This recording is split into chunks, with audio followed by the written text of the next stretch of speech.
NDA కంప్లీట్గా గవర్నమెంట్ని form చేస్తుంది, అందులో ఎటువంటి డౌటు లేదు. సెకండ్ సినారియో మీరు యాక్సెప్ట్ చేసినా చేయకపోయినా ఎన్డీఏ సర్కార్ ఇప్పటికైతే మోడీ 3.0 రెడీగా ఉంది, మీది ఇంకా ఉడుకుతుంది. అది ఎంతవరకు మీరు దాన్ని సక్సెస్ చేస్తారనేది చూద్దాం. ఇప్పుడున్న ఫస్ట్ సినారియోని మీ కాంగ్రెస్ పోషించే పాత్ర ఏంటి? ఫస్ట్ సినారియోకి ఆపోజిట్గా కాంగ్రెస్ ఎలాంటి పాత్ర పోషించబోతుంది? ఇవాళ కాంగ్రెస్ పార్టీ ఇవాళ మా అధ్యక్షుడు మల్లికార్జున ఖర్గే గారు, అదేవిధంగా మా నాయకుడు రాహుల్ గాంధీ గారి ఆధ్వర్యంలో డెఫినెట్ కూడా ఇవాళ దేశ ప్రజలు ఏదైతే మ్యాండేట్ ఇచ్చారో దానికి అనుగుణంగా దేశ ప్రజల అభిప్రాయాల మేరకే ఇవాళ కాంగ్రెస్ ఇండియా అలయన్స్ నడుచుకుంటుంది. ఎస్, మీరన్నట్టు ఇవాళ ప్రభుత్వం ఎవరు ఏర్పాటు చేస్తుంది అనేది ఇవాళ డెఫినెట్ కూడా తొందరలోనే, అది కూడా నాకు తెలిసి 1-2 డేస్లో కూడా అది కూడా క్లియర్ అయిపోతుంది. మేము అనుకునేది ఒకటే అండి, ఇవాళ దేశ ప్రజలకు అభివృద్ధి సంక్షేమం గురించి మాట్లాడాలి. ఇవాళ మతం పేరు మీద దయచేసి రాజకీయాలు చేయొద్దు. ఎవరైనా మతం అనేది పర్సనల్గా అయితే ఇవాళ అది జరగొద్దు అని నేను అంటున్నాను. ఇవాళ దాని గురించే ఇవాళ రాజ్యాంగం మేము అదే చెప్తున్నాం కదా, ఇవాళ ప్రజాస్వామ్యం లేకుండా నియంతృత్వంగా జరుగుతుంది ఈ దేశంలో గత 10 ఏళ్ళుగా. ఇవాళ నియంతృత్వం వద్దు, భారత రాజ్యాంగం అమల్లో జరగాలి. ఇవాళ నేను చెప్పడం కాదు, ఏ కాంగ్రెస్ నాయకుడు చెప్పలేదే భారత రాజ్యాంగాన్ని మార్చమని ఎవరు చెప్పారండి? బీజేపీ నాయకులు చెప్పారు కదా.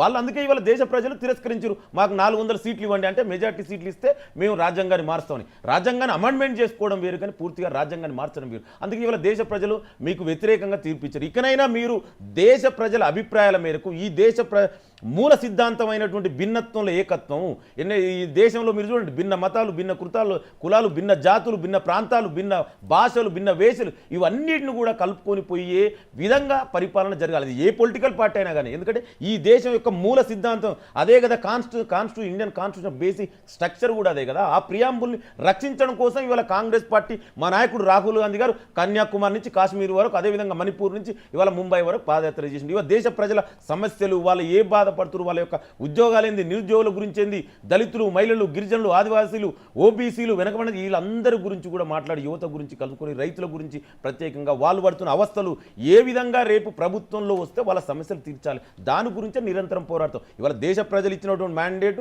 మేము చాలా హ్యాపీగా ఉన్నాం. ఎందుకంటే ఏ పార్టీ అయితే లేదనుకున్నారో, ఏ పార్టీ అయితే వద్దనా అని చెప్పిరో, విర్రవీగిరో, ఇవాళ వాళ్ళే ఎక్కడ ఏ పొజిషన్కి వచ్చారో అర్థమైంది. ఇవాళ ప్రాంతీయ పార్టీల ముందు వాళ్ళు చేస్తున్నటువంటి వింతన, ఇవాళ వాళ్ళ డిమాండ్లకు కూడా చిన్న చిన్న డిమాండ్లకు కూడా నెరవేర్చడానికి సిద్ధమయ్యారంటే దేశ ప్రజలు నీకు బుద్ధి చెప్పారంటే ఎవరైనా కూడా నేను ఎబౌదా అనుకుంటే డెఫినెట్ కూడా ఈ ప్రజాస్వామ్యంలో ఆ ఎంత పెద్ద నేత అయినా ఇవాళ మహామహులనే ఓడగొట్టిన చరిత్ర ఇవాళ దేశ ప్రజలకు ఉంది ఈ ప్రజాస్వామ్యంలో. ఇది కూడా ఇవాళ మోడీ, అమిత్ షా కూడా, ఎందుకంటే గతంలో ఉన్నటువంటి పార్టీ వేరు బీజేపీ, ఈ రోజు దేశంలో పరిపాలిస్తున్న బీజేపీ వేరు.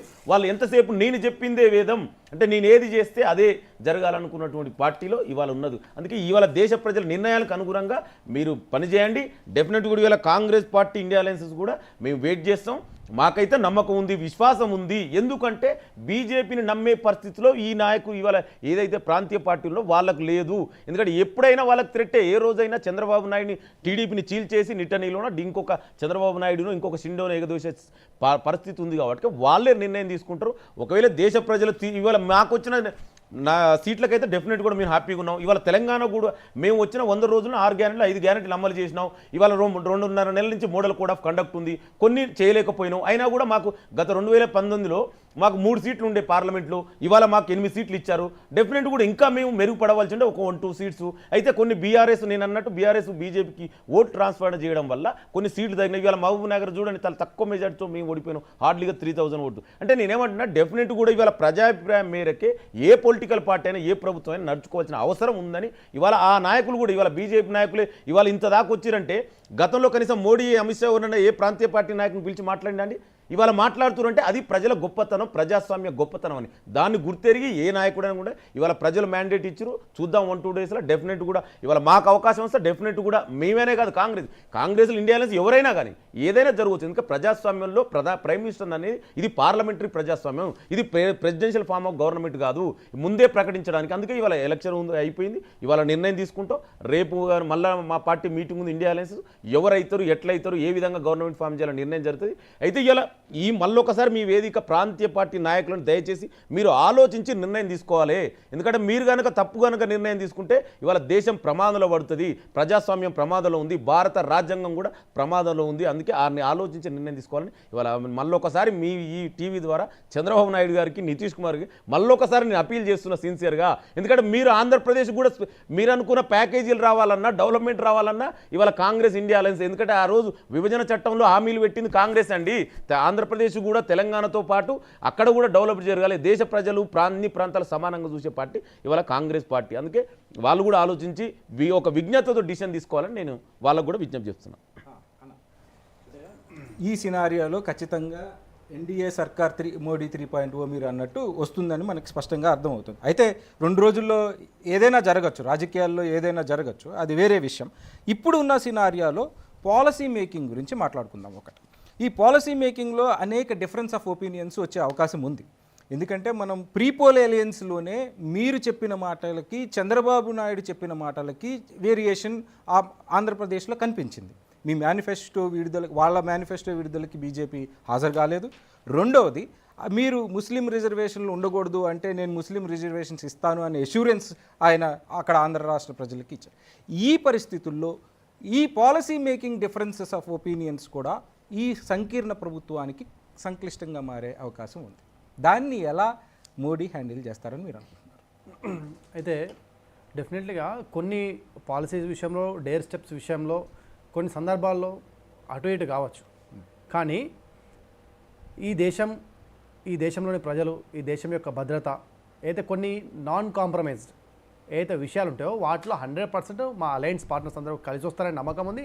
At the same time opposition పార్టీలు ఉన్న వాళ్ళు కూడా దానికి సపోర్ట్ చేయాలని కోరుకుంటారు. ఎందుకంటే బలమైన ప్రతిపక్షం ఉండాలి. ఇప్పుడు లోక్సభ అనేటువంటిది దాంట్లో ఒక బిల్ తీసుకొచ్చిన దానిపై చర్చ జరగాలి. డెఫినెట్లీగా నరేంద్ర మోడీ గారు ఏదైతే పార్లమెంట్ యొక్క చివరి సమావేశంలో దాంట్లో ఒక స్టేట్మెంట్ ఇచ్చిండన్న, మీరు చూడవచ్చు, దాంట్లో కూడా ఉండి ఇప్పటికి ఉంటుంది. రేపు రానున్న ఎలక్షన్లో కాంగ్రెస్ పార్టీ ఇంకొంచెం మంచి సీట్లు తెచ్చుకొని బలమైన ప్రతిపక్షంగా ఉండాలని నేను మనస్ఫూర్తి కోరుకుంటున్నా.